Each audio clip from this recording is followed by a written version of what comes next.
तत्ववित्तु महाबाहो गुण कर्म विभागयोः गुणा गुणेषु वर्तन्त इति मत्वा न सज्जते। पदच्छेद। तत्ववित्त अर्थात वास्तविकता को जानने वाला, तो अर्थात परंतु, महाबाहो हे विशाल शक्तिशालिनी भुजाओं वाले अर्जुन, गुण कर्म विभागयोः अर्थात गुण विभाग और कर्म विभाग की, गुणः अर्थात गुण, गुणेषु अर्थात गुणों में, वर्तन्ते अर्थात बरतते हैं, इति ऐसा, मत्वा अर्थात मानकर, न नहीं, सज्जते अर्थात आसक्त लिप्त होता है। टिप्पणी।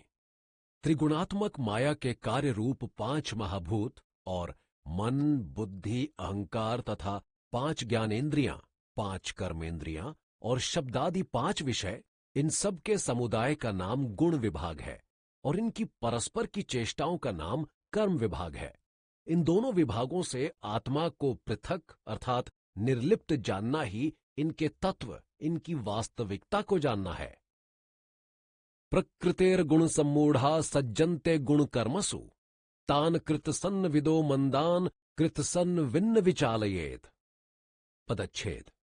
प्रकृते अर्थात प्रकृति के, गुण सम्मूढ़ा अर्थात गुणों से मोहित हुए, सज्जनते अर्थात आसक्त लिप्त हो जाते हैं, गुण कर्मसु अर्थात गुणों के कर्मों में, तान उनको, अकृतसन्न विदः अर्थात पूर्णतया ना समझने वालों को, मंदान अर्थात मंद बुद्धियों को, कृतसन्वित अर्थात पूर्णतया जानने वाला, न नहीं, विचालयेत अर्थात विचलित करे। अनुवाद।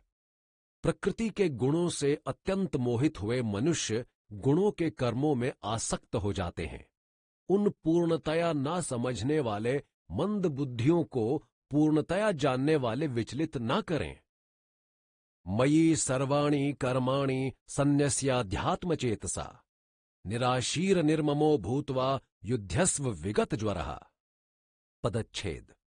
मयि मुझ में, सर्वाणि यानी सबको, कर्माणि कर्मों को, संन्यस्य अर्थात समर्पण करके, अध्यात्म चेतसा अर्थात परमात्मा में लगे हुए चित्त से, निराशी अर्थात आशाहीन, निर्ममः अर्थात ममता रहित, भूत्वा अर्थात होकर, युध्यस्व अर्थात युद्ध कर, विगत ज्वरः अर्थात संताप शून्य।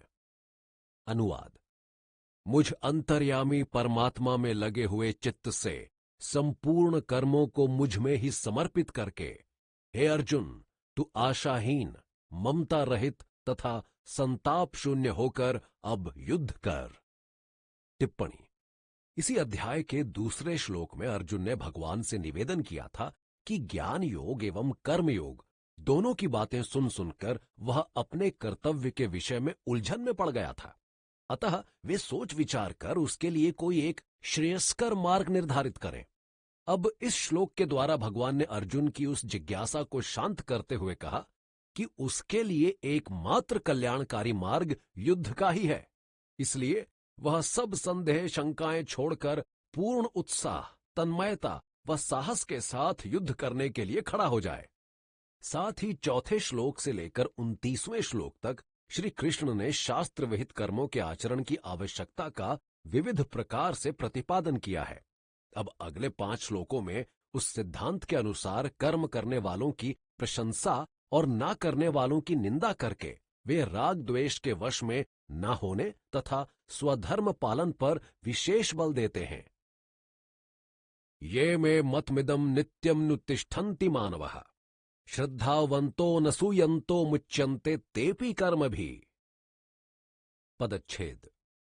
ये अर्थात जो कोई, में मेरे, मतम मत को, इदम इसको, नित्यम यानी सदा, अनुतिष्ठन्ति अर्थात अनुसरण करते हैं, मानवः अर्थात मनुष्य, श्रद्धावंतः अर्थात श्रद्धायुक्त, अनसूयन्तः अर्थात दोष बुद्धि से रहित, मुच्यन्ते अर्थात छूट जाते हैं, ते वे, अपि यानी भी, कर्म भी अर्थात कर्मों से।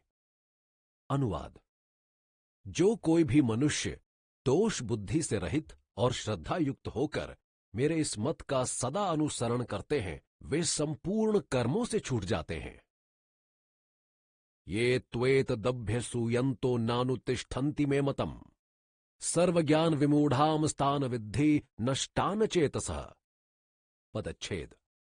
ये, जो, तू, परंतु, एतत् यानी इसको, अभ्यसूयन्तः अर्थात दोष बुद्धि से युक्त, न नहीं, अनुतिष्ठन्ति अर्थात अनुसरण करते हैं, में मेरे, मतम अर्थात मत को, सर्वज्ञान विमूढ़ान अर्थात संपूर्ण ज्ञानों में मोहितों को, तान उनको, विद्धि अर्थात जान, नष्टान नष्ट हुओं को, अचेतसः मूर्खों को। अनुवाद। परंतु जो मनुष्य दोष बुद्धि से युक्त हुए अर्थात मुझ में दोषारोपण करते हुए मेरे इस मत का अनुसरण नहीं करते, उन मूर्खों को तू संपूर्ण ज्ञानों में मोहित और नष्ट हुए ही जान। सदृशम चेष्टते स्वस्यः प्रकृतेर ज्ञानवानपि प्रकृतिम यान्ति भूतानि निग्रह किम करिष्यति। पदच्छेद। सदृशम अर्थात अनुसार, चेष्टते अर्थात काम करता है, स्वस्याः अर्थात अपनी, प्रकृते अर्थात प्रकृति के, ज्ञानवान अर्थात ज्ञानी बुद्धिमान, अपि अर्थात भी, प्रकृतिम अर्थात प्रकृति को, यान्ति अर्थात प्राप्त होते हैं, भूतानि अर्थात प्राणी, निग्रह अर्थात नियंत्रण, किम क्या, करिष्यति अर्थात करेगा। अनुवाद। सभी प्राणी प्रकृति को प्राप्त होते हैं अर्थात अपने स्वभाव के अधीन ही कर्म करते हैं। एक ज्ञानी बुद्धिमान भी अपनी प्रकृति के अनुसार ही काम करता है, फिर इसमें किसी का नियंत्रण क्या रहेगा अर्थात वह सर्वथा व्यर्थ है। इंद्रियस्य इंद्रियस्यार्थे राग द्वेषो व्यवस्थितौ त्योर्न वशमागच्छेतौ यस्य परिपंथिनौ। पदच्छेद।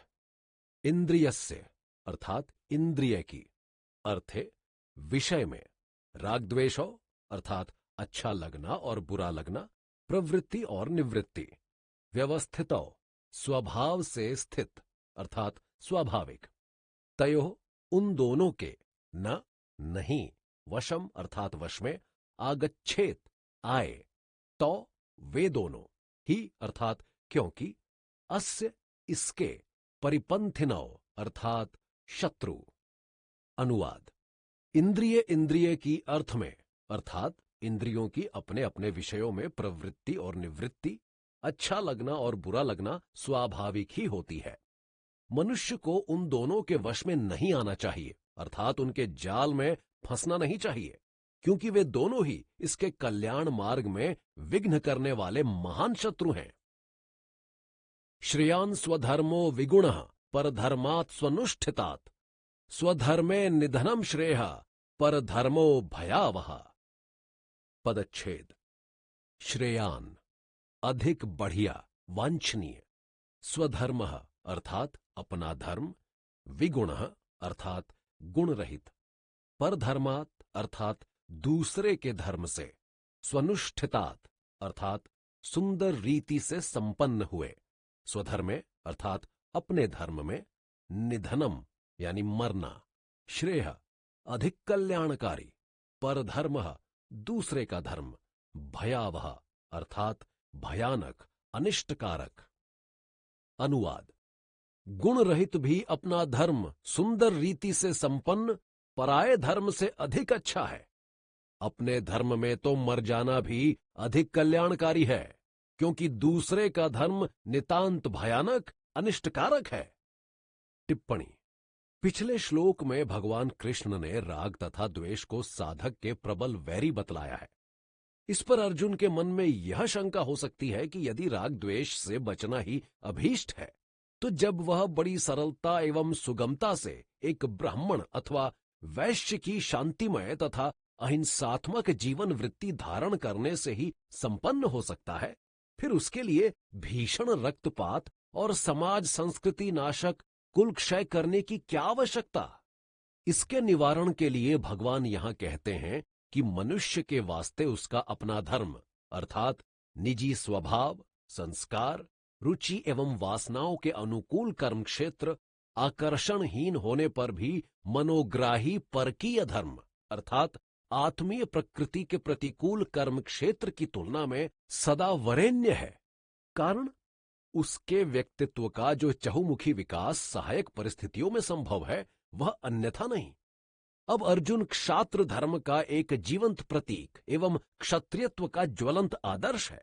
जन्म से ही अस्त्र शस्त्र उसके चहेते खिलौने, युद्ध क्षेत्र मन भावन क्रीड़ा स्थल, रक्तपात मात्र हास्य विनोद और रिपुक्रंदन कर्णप्रिय गीत स्वर रहे हैं। वो एक योद्धा क्षत्रिय की जो सफल भूमिका निभा सकता है, एक वेद पाठी ब्राह्मण, व्यवसायी वैश्य अथवा भ्रमणशील भिक्षुक की नहीं। अपनी प्रकृति को वह स्वयं तो भूले हुए है, परंतु कृष्ण नहीं भूले। अतः वे उसे क्षात्र धर्म ही के पालन करने का आदेश देते हुए पुनः उद्घोष करते हैं कि युद्ध ही उसके लिए एकमात्र श्रेयस्कर मार्ग है। अब अर्जुन के मन में एक नई जिज्ञासा उठी कि यह भलीभांति जानते हुए भी कि स्वधर्म पालन ही उसके लिए कल्याणकारी है, फिर भी मनुष्य न चाहते हुए भी क्यों पाप कर बैठता है। अतः वह कृष्ण से पूछता है,